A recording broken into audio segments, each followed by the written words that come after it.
This lecture on the page that you're seeing now, showing you the importance of international trade for a few countries that I'm going to share with you. This is the context of international trade. It's part of international business. So the bigger umbrella is the international business. Anything that has the transaction across the international border, it is international business, whether service or merchandise. In other words, merchandise goods. And the export and import of goods or merchandise, same, goods, merchandise. The import of and export is the imports and exports are what we call international trade. So when we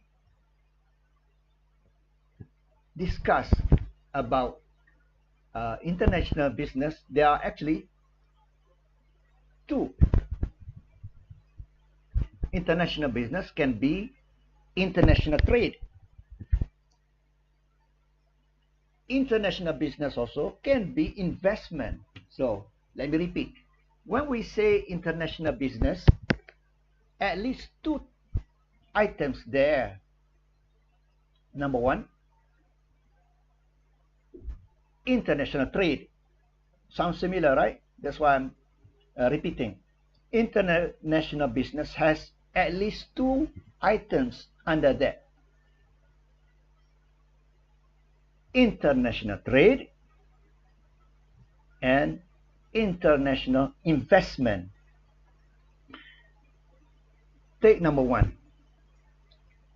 International trade has export, import, and re-export. Three things. Number one, there are three things. International trade has three items: export, imports, re-exports. That's number one. Go back, international business. Number two under international business is, then I better do this.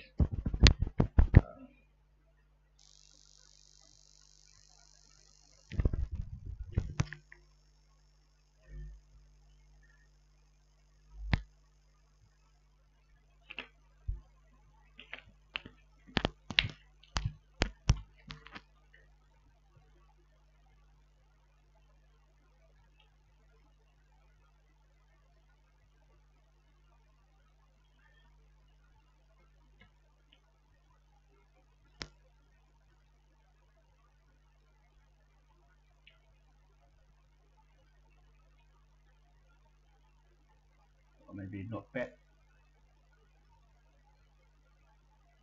Let's try notepad.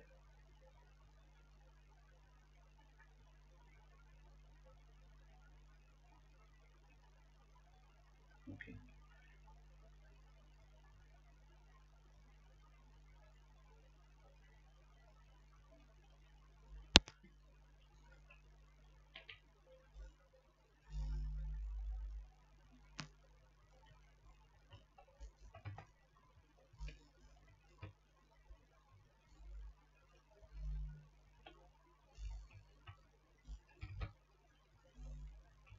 International trade.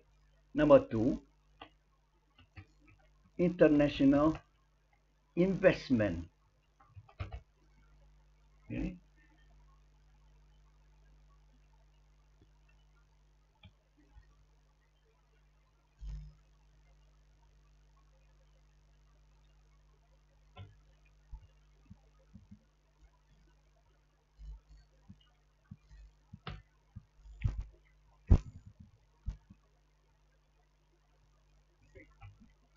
And international trade,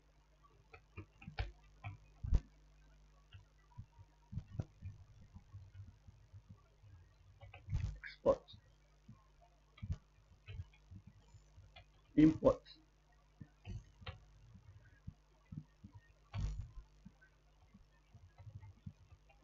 okay, this I was talking that to you. This one, we call it entrepot.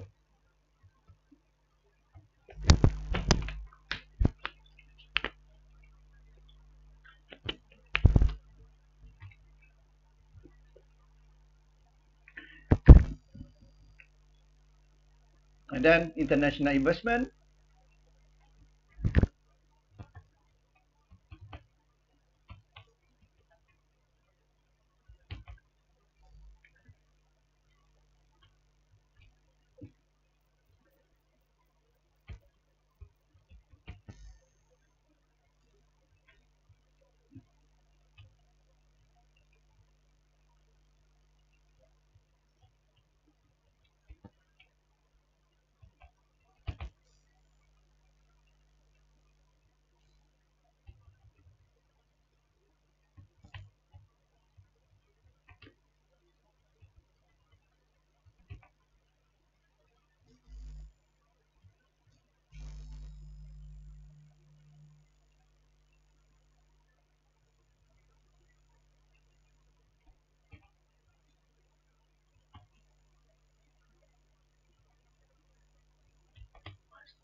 So now, go back to international trade, export, imports, re-export, what we call entrepot.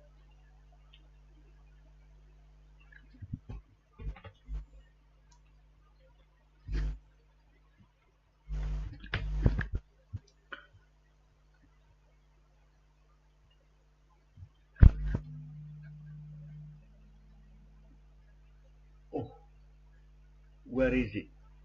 Oh, notepad. Oh yeah, still. Oh, luckily. So, I'm referring now to international trade, export, imports, easy to understand.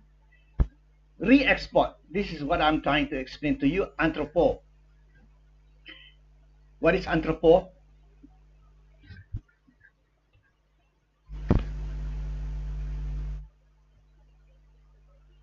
A port, city, or other center to which goods are brought in for import and brought out for export. Brought in for import and brought out for export. Not really being consumed in that country. And that product coming to the country and going out either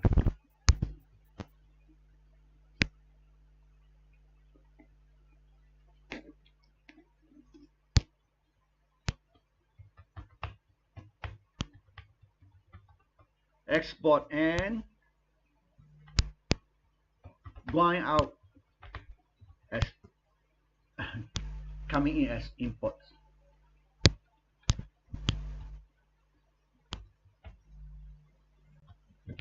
And going out as exports. Either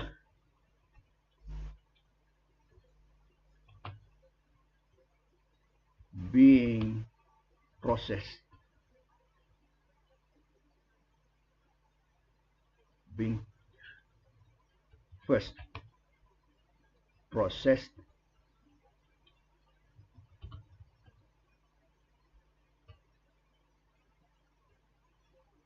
or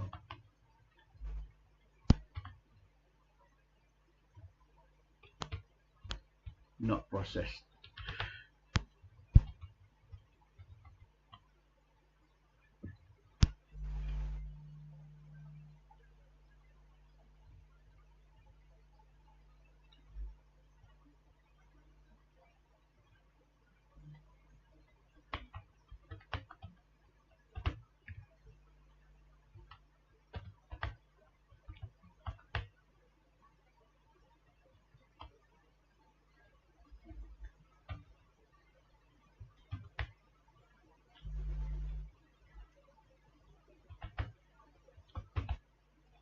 Okay.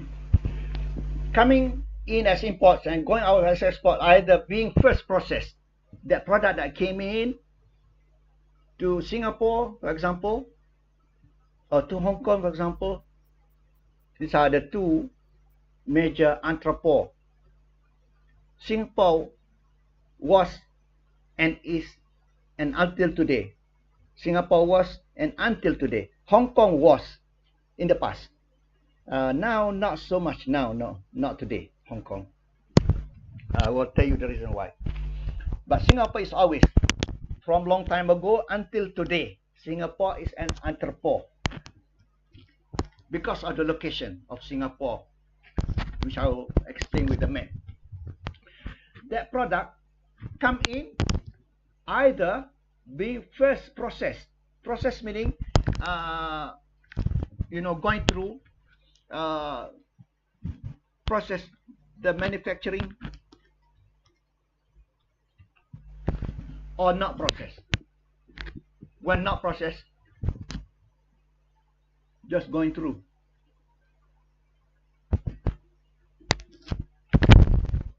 A good example of entrepôt is Singapore and was Hong Kong. So I'll explain to you now why is that.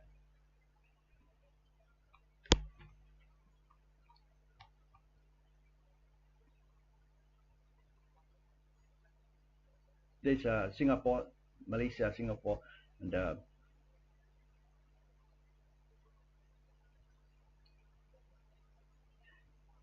all the ships from west to east or east to west must go the shortest distance. It is going to Singapore. Must go through this. Otherwise, it's going to be very, very far to go. This is the closest. If you see the route, I'm going to get to you the story of why Singapore is now Singapore. Otherwise, no Singapore today. Otherwise, there is no Singapore like today. The only reason is that this is the location. Natural locational advantage that Singapore has. All the ships from east and west. This is the best place to stop for refueling, for whatever. And that's why Singapore became Singapore today. Because there was a talk back in 1960s already. Would cut here, would dig a canal here. That was long time ago. What is a canal? If canal was built here, no ships will go to Singapore. If there was a canal, it was a talk in the 60s, 70s, and a talk of today. I mean nowadays in the year 2023. Okay, let's go. What is a canal? In this world, for international trade route, there's one very important canal here. Suez Canal. That Suez Canal. What is a canal? You dig. This is man-made, not original. Man-made for ships to go. This is Suez Canal. Suez Canal in Egypt. And this is natural. And dig here. So make a canal that will shorten the distance. Otherwise, must go the ship from, for example, United Kingdom, London. From London, must go all the way to Southern Africa just to go to Pakistan. Now, go through this Suez Canal. Next, Another canal is Panama Canal.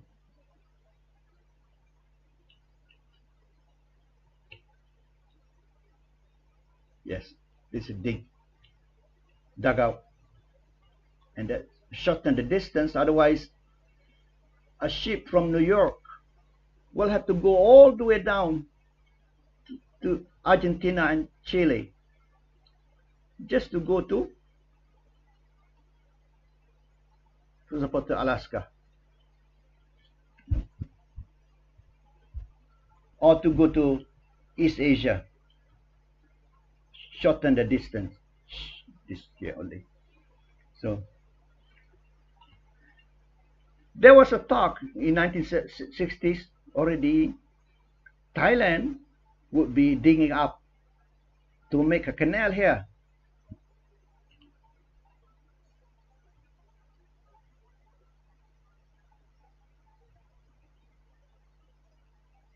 If Thailand did in 1960s,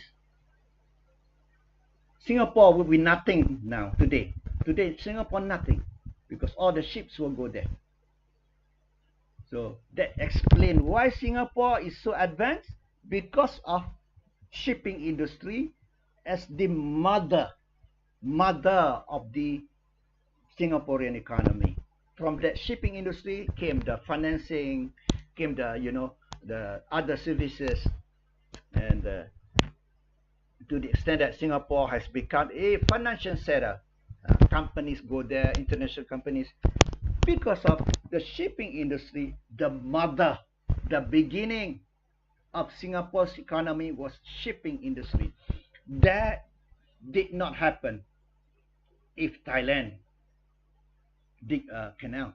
There were few years back, maybe 10 years back, I remember, this is my own observation only, maybe it may not be true.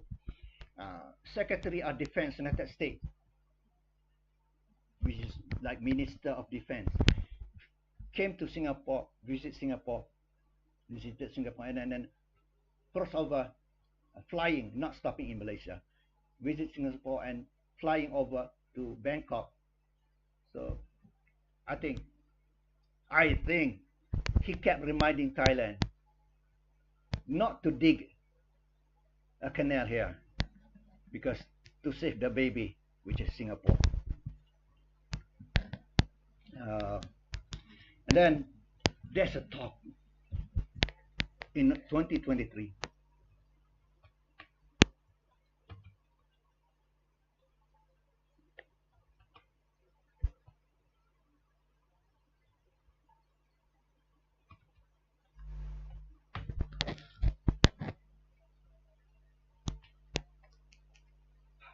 So this is in the news. Is Thailand proposed crack canal a strategic game changer? Where is it? Maritime highway future. Yeah, China.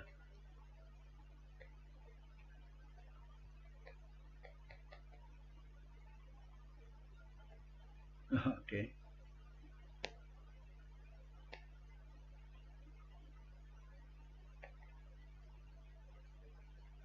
Okay.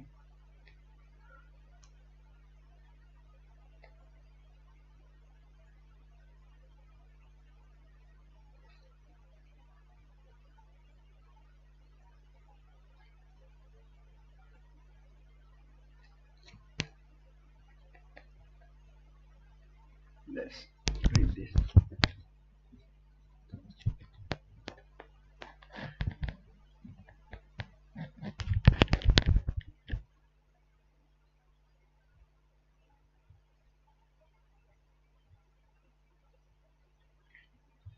The proposed crack canal has been seen as a catalyst that would transform shipping industry in the region by shortening distance without having to go to Singapore.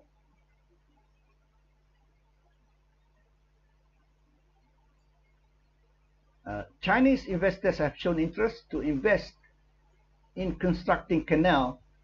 However, the project did not take off. So there have also been reports that India, United States, and Australia have shown interest in building canal. At the moment, the future proposed is not a Thai canal, uncertain at the moment. What is it? So maybe not this one. I've seen.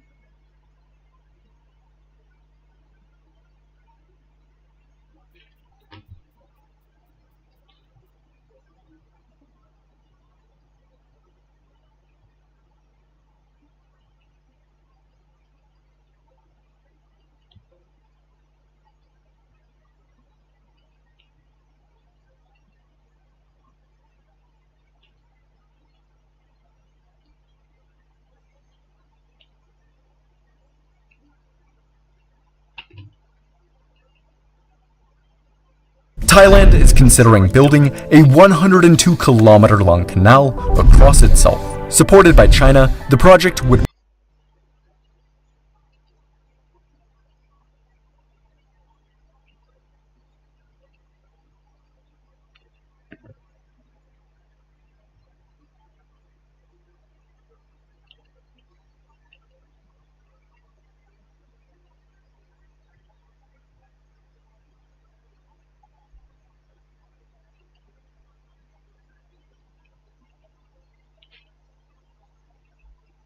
bypass the Malacca Strait.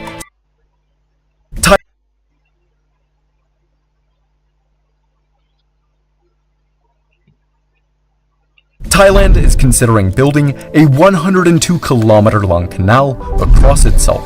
Supported by China, the project would bypass the Malacca Strait, saving 1,200 kilometers in travel distance while allowing Chinese vessels to avoid the US military presence in the region. However, it would cost $28 billion and has drawn opposition from Singapore, who is worried the canal would destroy its role as a maritime hub.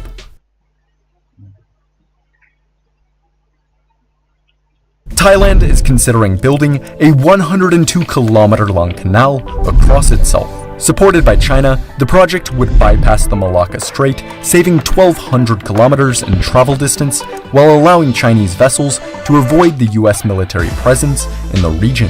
However, it would cost $28 billion and has drawn opposition from Singapore, who is worried the canal would destroy its role as a maritime hub. Thailand is considering building a 102-kilometer-long canal across itself. Supported by China, the project would bypass the Malacca Strait, saving 1,200 kilometers in travel distance while allowing Chinese vessels to avoid the US military presence in the region. However, it would cost $28 billion and has drawn opposition from Singapore, who is worried the canal would destroy its role as a maritime hub.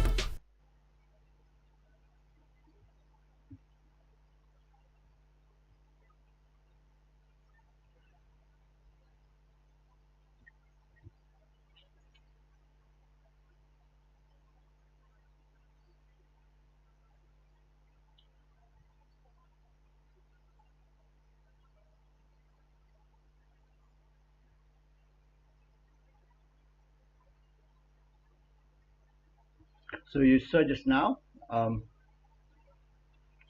the latest news is that there was a proposal to dig a canal here at the Kra Peninsula here, and then that will destroy Singapore. So Singapore would not become Singapore as that you see today if long time ago already, 1960, there was a canal there. No Singapore today, just a small town Singapore, because no ships will go there. Why? That's why in the case of Malaysia, Malaysia's trading partner, major trading partner of Malaysia is Singapore, always Singapore. Since then until today, in 1980s, in long time ago, number one, number two, always Singapore and USA, trading partner of Malaysia. Now, trading partner of Malaysia is number one and number two, always Singapore and China. Singapore and China today. Long time ago, Singapore and USA. Why? Many of Malaysian products go through Singapore. This the one that I wrote. Just going through, not processed. So Malaysian's product, even though there is a port in Malaysia, Port Klang in Malaysia, but still you wanna go to Singapore, because once you're in Singapore, you'll be on that network, larger network of shipping. You can go anywhere from Singapore in terms of shipping. That's why Malaysian products only going through, not processed, not even consumed in Singapore, mainly going through, already recorded as export to Singapore and going out. That's entrepot. Next is Hong Kong. Example of entrepot. How?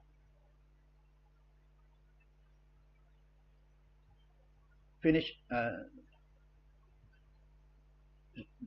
Sorry about Singapore. Now, why Hong Kong was a entrepot? Re-export, import, export, import, export, import, export only.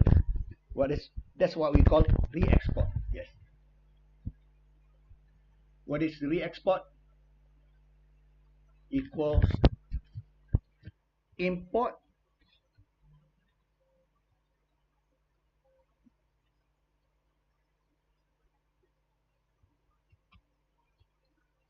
imports and export. Not really going to that country. Import and export. That's re-export.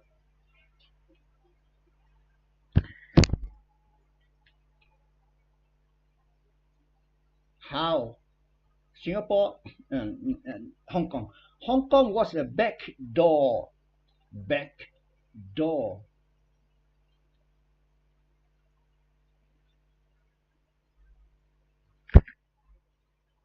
Back door.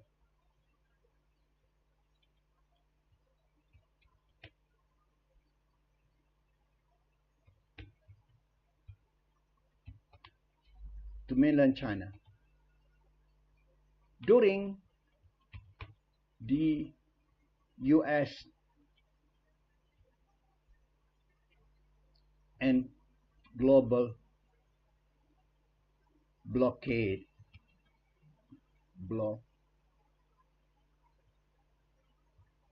Blockade. Trade and investment blockade. Up to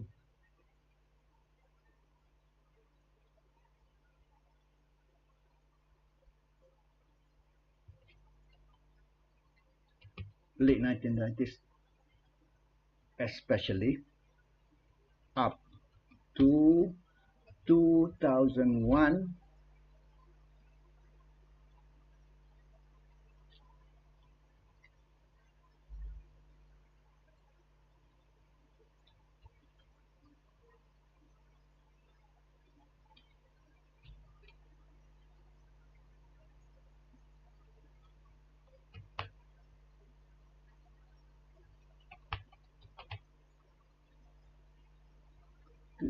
before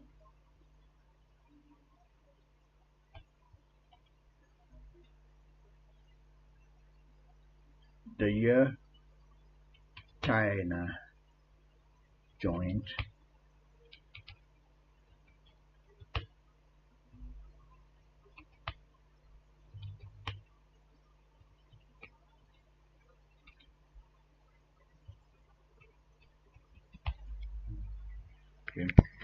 and Hong Kong was a back door for trade of goods and also services, and also back door for investment, trade and investment. When we say trade, there are two things. Trade. When we say trade,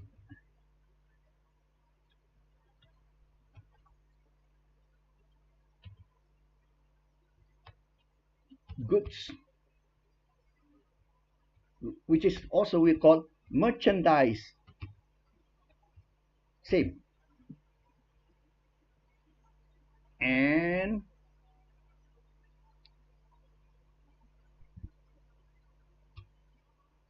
services.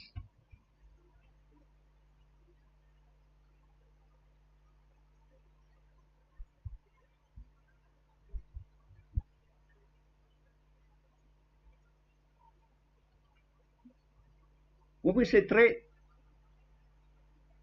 general, we have to say what? Trade. Merchandise trade. Or trade.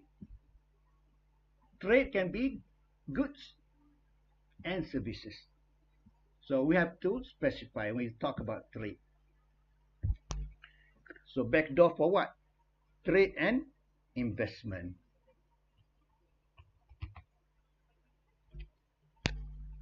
Why?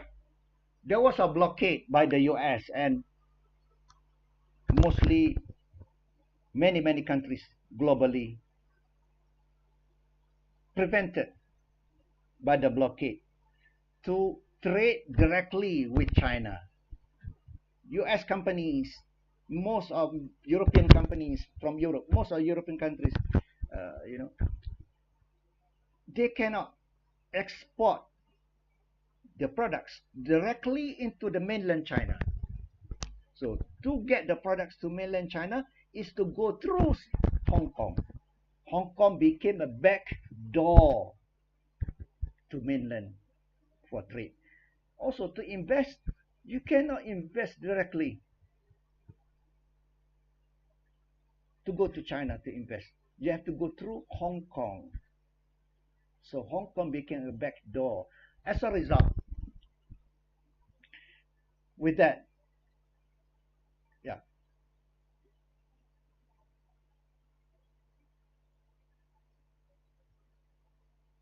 the Hong Kong economy became an important entrepot, import and export. That's what we call re-export, entrepot. Product just going through. People want to invest, through here, through Hong Kong. Even though Hong Kong at that time, up 1997,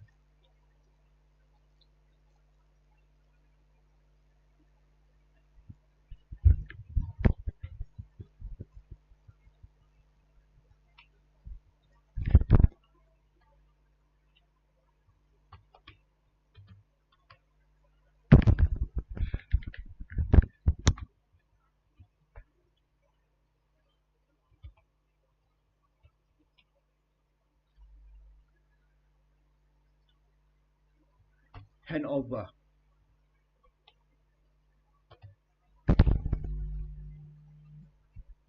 Hong Kong was a British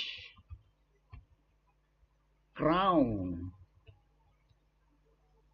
colony under the British up until July 1997 when it was handed over to China. So at that time, people in Hong Kong, I'm just speaking very freely, okay? Leading up to 1997, before July 1997, so many from Hong Kong ran away to Australia, migrated to Australia. So many from Hong Kong went to Canada, migrated to Canada because of the fear what would happen when China, when Hong Kong would be handed over or returned back to China in 1997. So Hong Kong became Hong Kong SAR, Special Administrative Region. That's what we call. Today, the name Hong Kong is Hong Kong SAR, Special Administrative Region. So,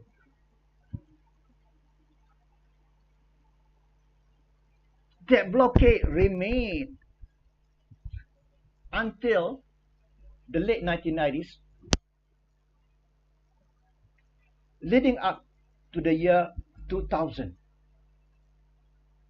Why the year 2000? China joined or was accepted into the World Trade Organization, WTO.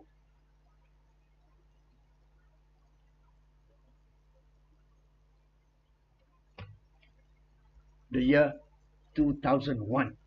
So slightly few years before 2001, the blockade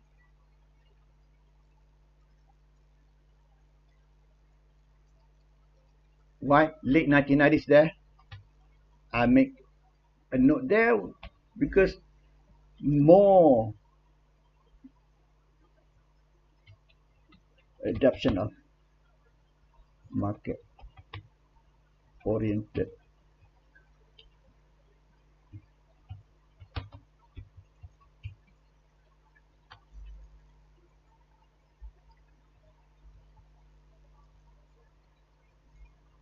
that happened long ago through this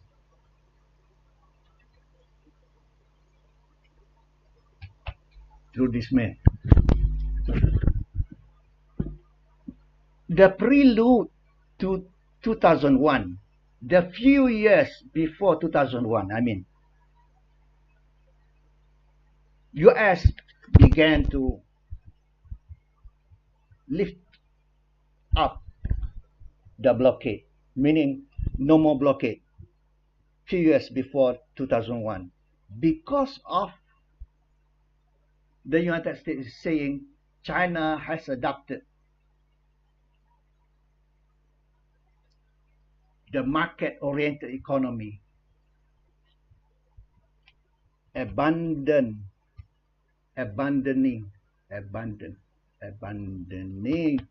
the socialist economy.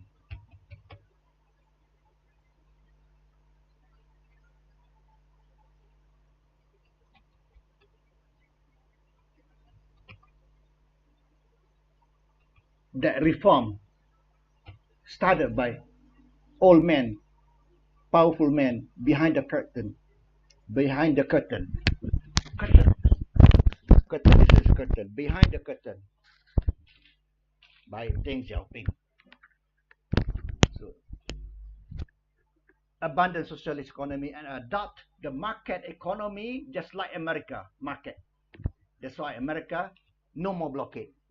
And then by 2001, China accepted into WTO. So as a result, Hong Kong up to mid 1990s or late 1990s, Hong Kong lost that role as backdoor to mainland. No more role as backdoor, because since late 1990s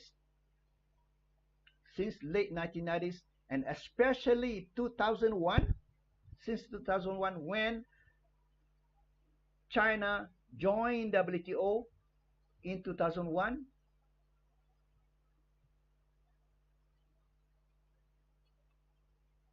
completely Hong Kong lost that role, because now companies can go directly to China to trade, export, depending on the acceptance by the Chinese government, of course, but no more blockade by United States. Can invest in China, can trade with China directly. So Hong Kong, that has big impact on Hong Kong, losing the role of as financial center because of backdoor, everything else. The shipping industry was just like Singapore, the mother of Hong Kong economy, and Hong Kong lost that mother. No more mother of shipping as the mother. So financial services is reducing now. Other services, arts, drama, movie. Unlike in 1980s. In 1980s, Hong Kong known for drama. Hong Kong known for movies. Kung fu movie, whatever movie. Love movie, love story movie, life story movie or drama. Hong Kong. Today no more in terms of importance. And at the same time, because of Korean wave, Hallyu, Korean wave now, Korean K-pop, Korean drama, and so on. And that comes together with Hong Kong losing the role as the backdoor to China. So I just finished explaining to you anthropo.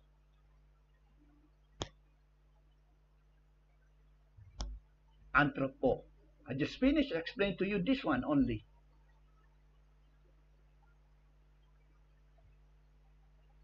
Which is under our lecture here. External sector. When we talk about external sector,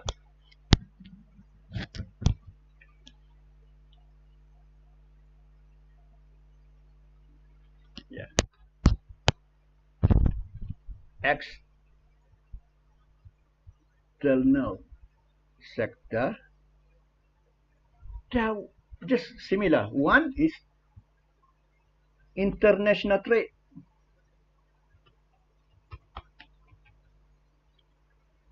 Two, international investment. So when we talk about international sector, you have got to remember there's two things: trade investment, trade investment, trade investment, trade and investment, trade and investment. I'm repeating many times just to get you the concept. External sector can be trade, international trade, can be investment, international investment. But all this, the two are equally, the two are international business, both. So I'm trying to make you understand the concept. Both are international business, because under international business is international trade, international investment, international trade, export, imports, and entrepot, re-export, which just finished just now, Singapore, Hong Kong, and also investment here.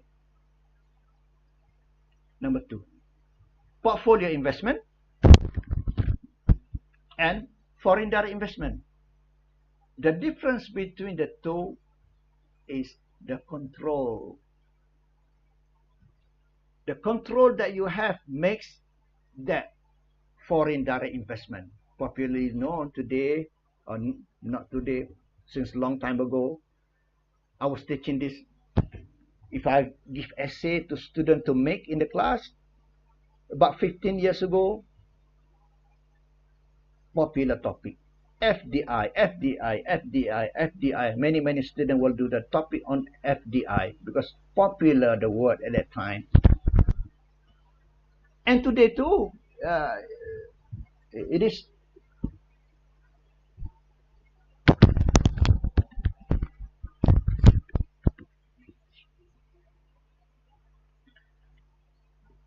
must have control, at least 51%. Portfolio, I make a drama. You pick up, you call, telephone. Hello, Mr. Tony Fernandez. Tony Fernandez is the chairman, CEO of AirAsia. Hello, Mr. Tony Fernandez. You must sell this. You must sell this. You must increase route to domestic route, more to Kota Baru, and more to Johor Bahru, and more to Penang. Increase. You must reduce all this, but you must increase more flights to Korea, not only to Incheon, also to Jeju, and also increase every day 3 times. And he asks you, who are you? Tony Fernandez asks you, who are you? I'm one of the buyers of your AirAsia stock. on the Kuala Lumpur Stock Exchange market. I'm one of the buyers. Can you do that? Give a call to the boss of AirAsia. Can you call that and telling him what to do? No. You could not even pass the secretary to talk to the boss. From that moment that secretary pick up the phone, you're not allowed to talk to the boss because you're nobody. You are only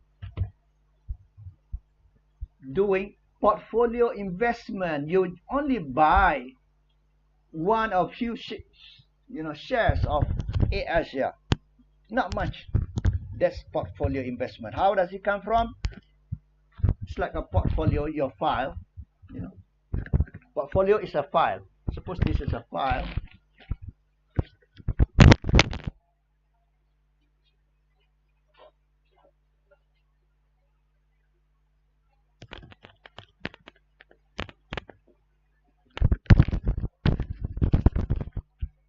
File. I open my file. Portfolio. Okay, I buy AirAsia. I buy Toyota shares. I also buy Honda shares in Malaysia. I also buy this electricity board share. Tomorrow I'm gonna sell electricity board because I know consumption for Malaysia, consumption of electricity in Malaysia will be reduced because cool in December. It's gonna be cool, not too hot in December. So few people will turn on the air conditioner. So the demand for electricity will be lower. So I'm gonna see that the income of this electricity company will reduce. So I'm gonna sell it now, but I'm gonna buy share for Proton because I'm seeing people are buying Proton. So that's what you have in your portfolio. Many shares that you thinking to buy or sell. I'm just making a drama, okay? That's how we call it portfolio investment. You have no control. You have no power to tell the boss of Proton. You have no power to tell the boss of electricity board in Malaysia. You have no power to tell the boss of Toyota Malaysia to do this. Toyota, you must add this. You must add 360 camera to your every Toyota. You cannot do that because you don't have the control. You don't have the power. In order to have the control, you must at least 51%, if not 100%. So after that, you are become the boss. You have the control. You can call the shot. You make decision. That's what we call foreign direct investment. You invest directly, responsible for the day-to-day operation in terms of making decision, everything. You have the power because you have the control. That's the difference between portfolio investment and foreign direct investment. The word foreign doesn't mean anything. I mean, there's no magic about the word foreign. It is direct investment. That's the most important word. Direct investment.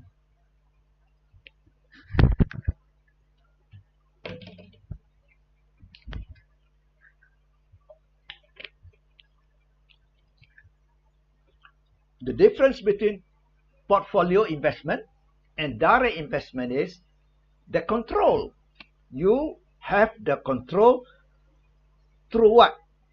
The large amount of share that you have, at least 51%,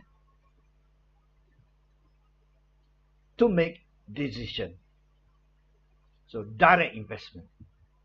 Foreign, there's no magic about it. If it's locally in the country, it is called domestic direct investment. If it's in another country, foreign direct investment. Portfolio also the same. Domestic and foreign. So, finish.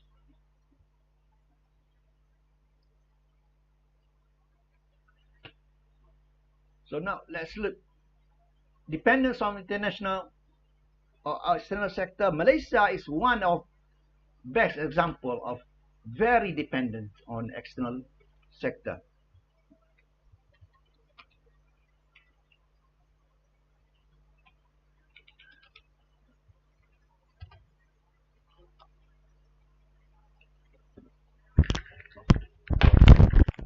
Look at that. Malaysia's total trade to GDP is 140%.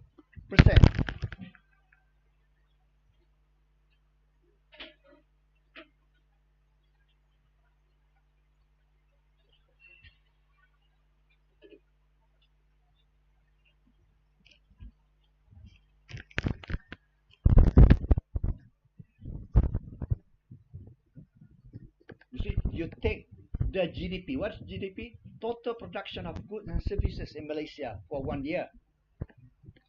Total final output. Final output. Why final? We don't double count of goods and services in the country. Take that number, compare with total trade, which is import and export of goods and services, plus re-export inside there. It goes without mentioning. Total trade of goods and services in Malaysia, 140% of Malaysia's GDP. Malaysia is really, really dependent on international trade.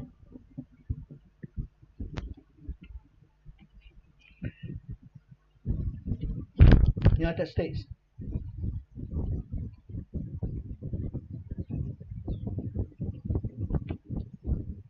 Only 25%.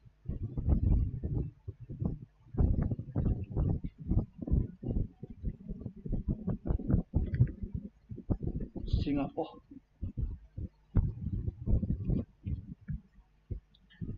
Look at this.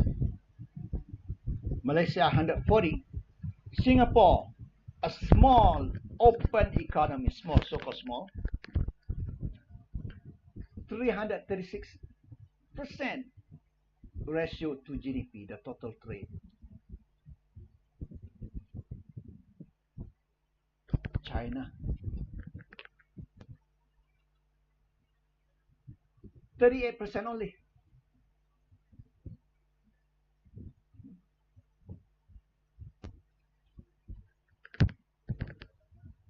Canada,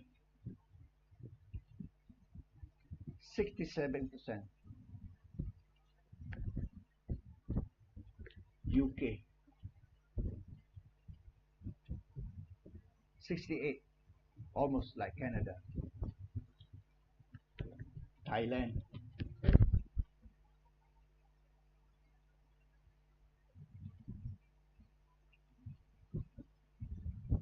133%, just like Malaysia, 140. Malaysia a bit higher than Thailand. Singapore is even higher, 336.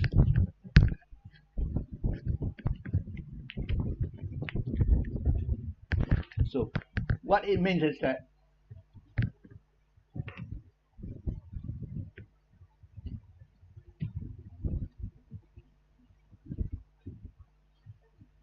%25 only.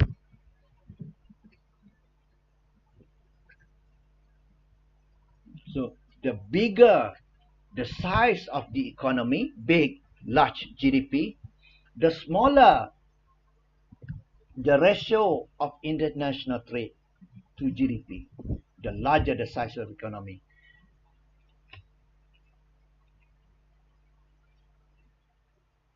Oh,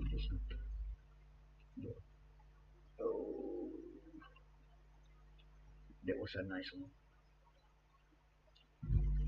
Oh, that trade.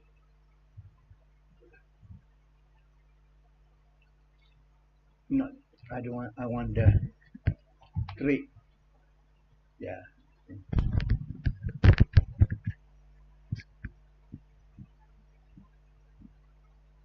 This is nice.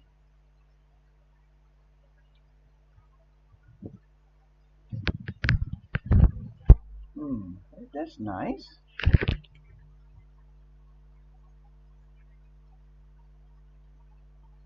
This this is not updated, because we saw just now Singapore. Yeah, there it is. Total 336. This is export only. This is import. This is both export and import. Let's see. Hong Kong is number 1 in the world in terms of very dependent on external trade. Because you have to look at here the size. There should be another column here. It will be very nice. The size of the economy. The smaller the size, the higher this number, the ratio.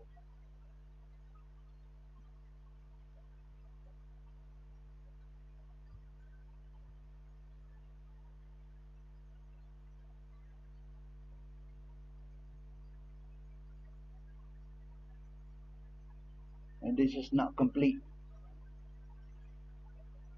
That Malaysia will be 140. Malaysia will be here, not listed, not even listed. So this is not a complete. Malaysia will be here, 140.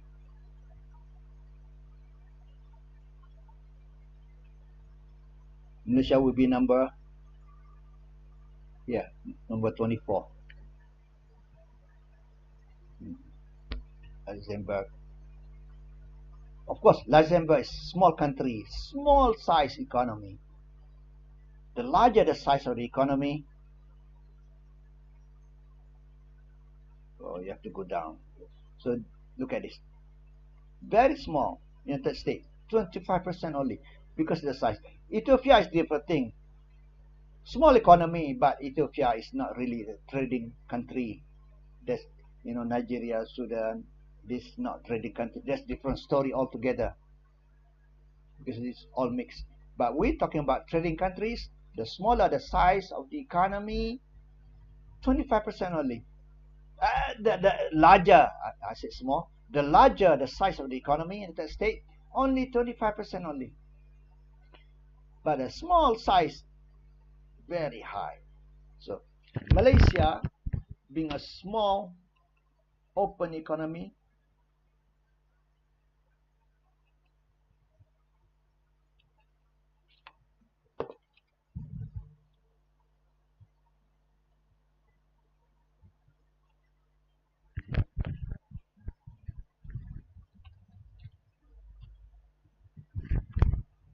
only, Malaysia, small country, the economy size, 140%.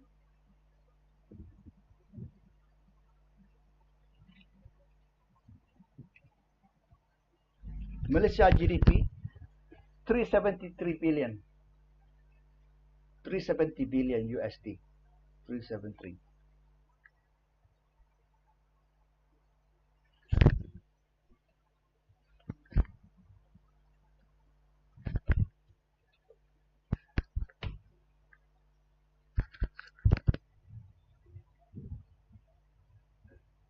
Malaysia is about this one. Look at this, United States, 25,462 billion.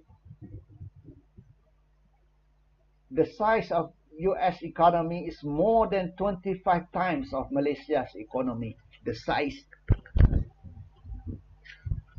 So big size, smaller, lower dependence on international trade. Only 25%. But it doesn't mean total trade is low. Okay. Since we're there.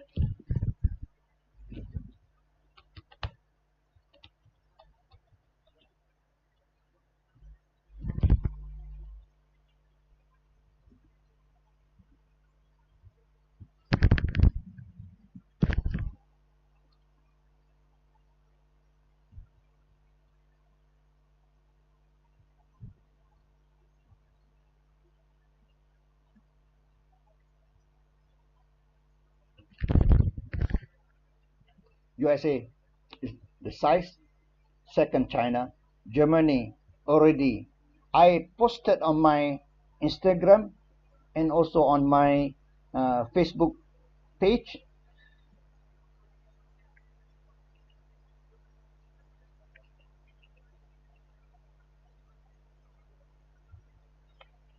So I'm gonna make a question there.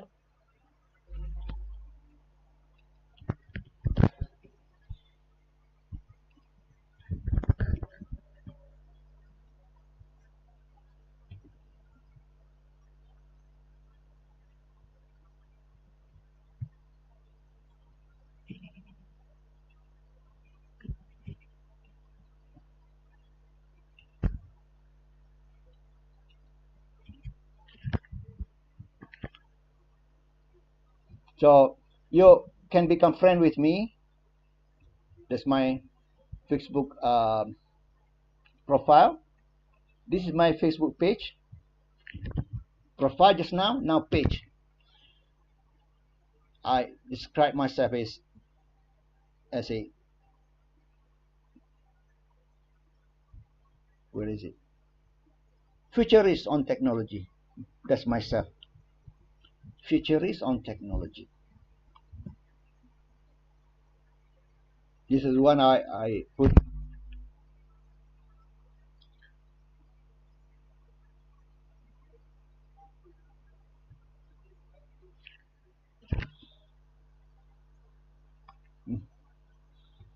Very slow. This is from Asia Times, dated October 26, few days ago. Well, 2 weeks ago, October 26. Germany to take as number 3 biggest country in the world, because Japan, you gotta know about this, the lost decade of Japan since 1990s.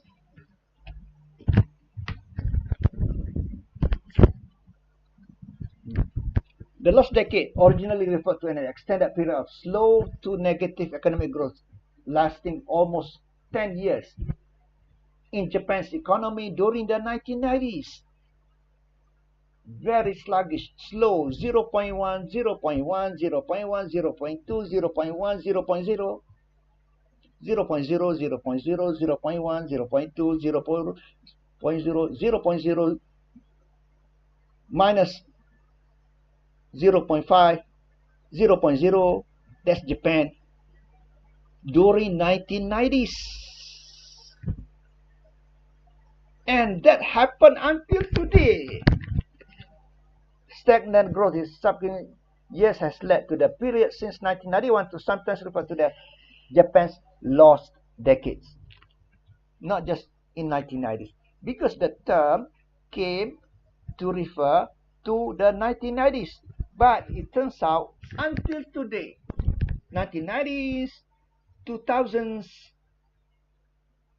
2010s, and 2020s,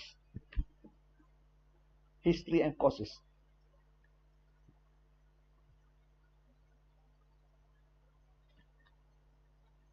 Misguided government policies within. Okay. So we don't want to get into this now.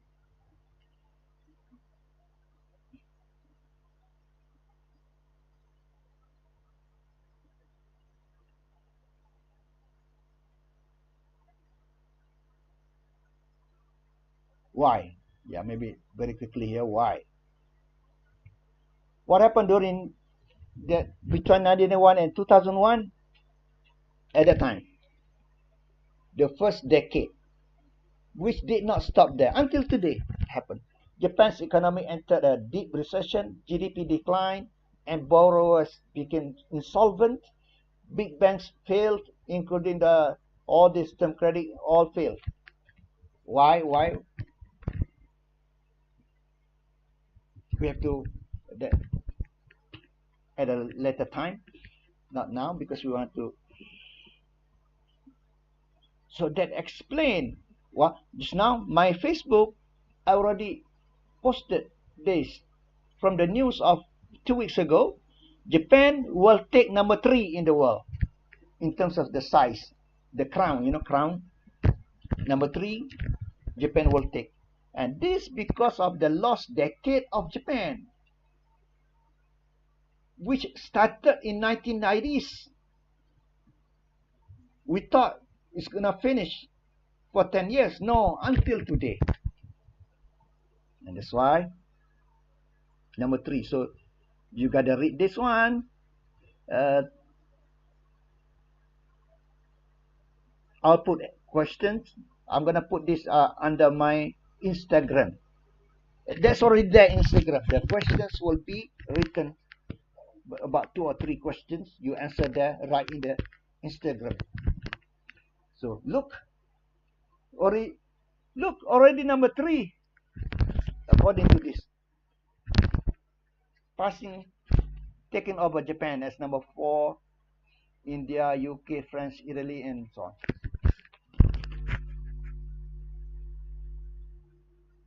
So go back to what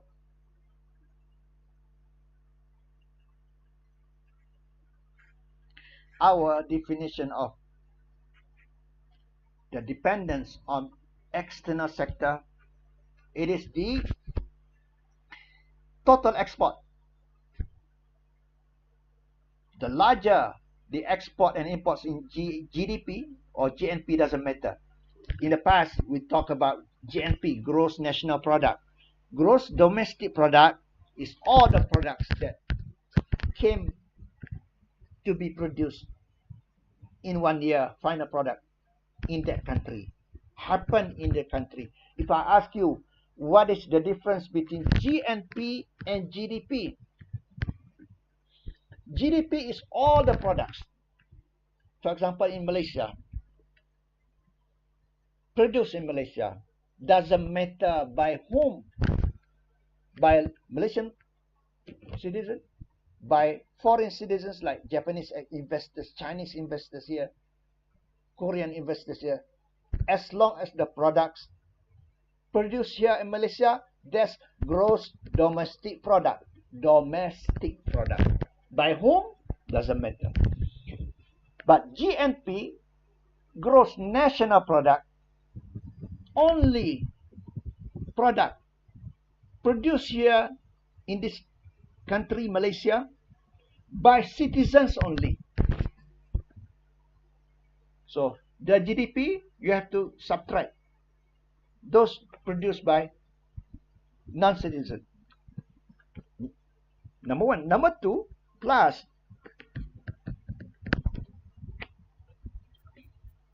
the income brought in by Malaysian citizens from outside, from overseas. So the products produced here in the country by citizens only, plus income brought in by Malaysian citizens from overseas. That's GNP. So let's take some. The meaning is the larger the total export and total trade, the larger total trade in GNP or in GDP, doesn't matter. Therefore, the higher the dependency on international trade. So, example, Malaysia, a small open economy. Why? The smaller the size of the economy, the larger dependence.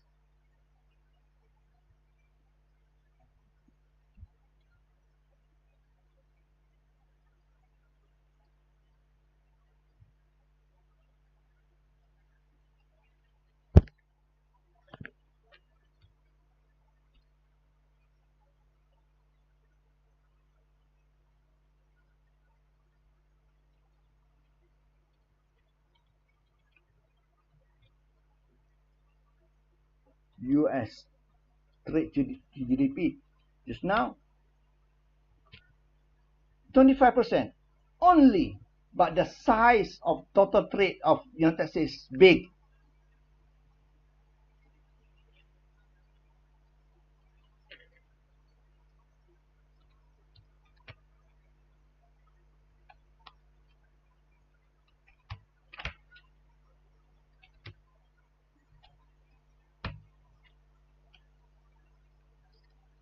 United States is the second largest trading nation, behind only China, with over 7 trillion in export and goods and services. 7 trillion over. Malaysia,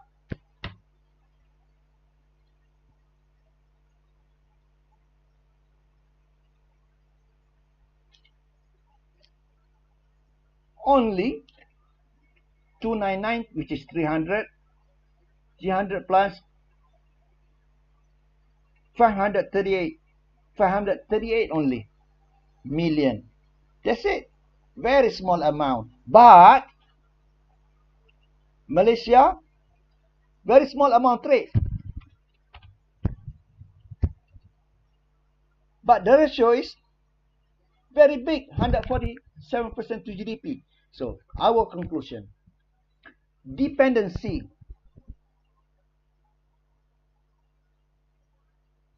dependence on international trade, on external sector, which one of them is international trade, the other one is investment. Dependence on international trade has got nothing to do with the size of geography. For example, Canada, take Canada.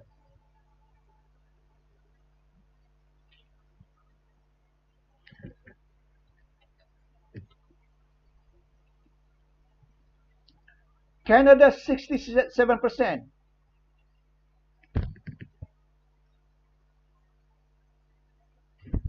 Canada is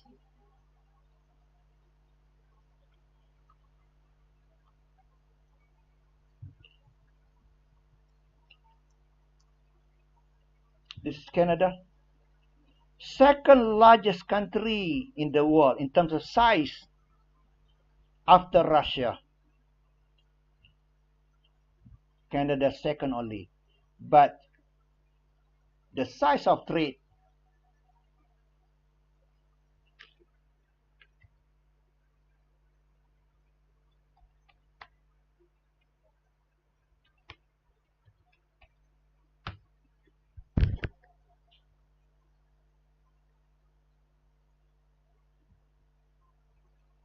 export, so we're talking about 8 or 9 billion only,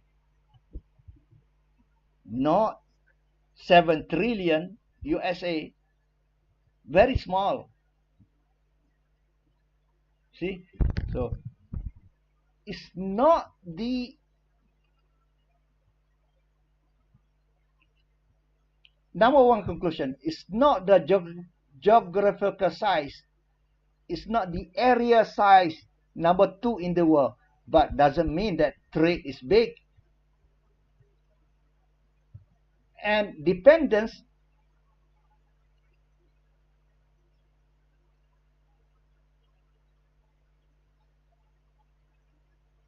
(67%), nothing to do with the area.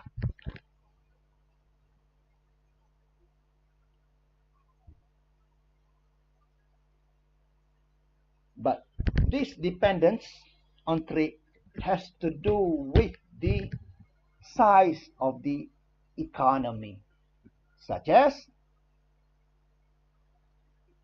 just now